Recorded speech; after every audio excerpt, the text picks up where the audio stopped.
babalikan natin yung pinagawa natin sa sasakyan para magamit natin. Ayos na ba?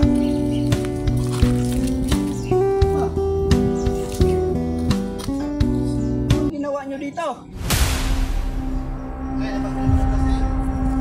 Bakit nagkahuyag-huyag na to? Bihira kayo, ginastusan ko to eh. Walang hiya naman to mga ano to. Ginawa nyo dito?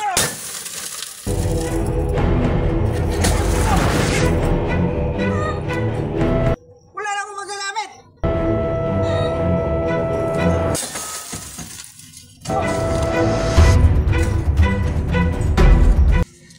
Ano bang gagamitin ko nito?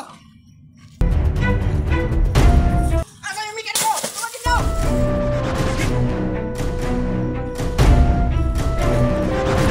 Ang mga gulong, wala na.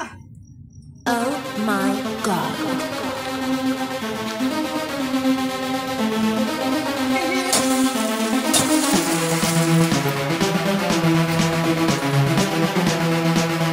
Wala na. Naubos na lahat ng pinaghirapan ko.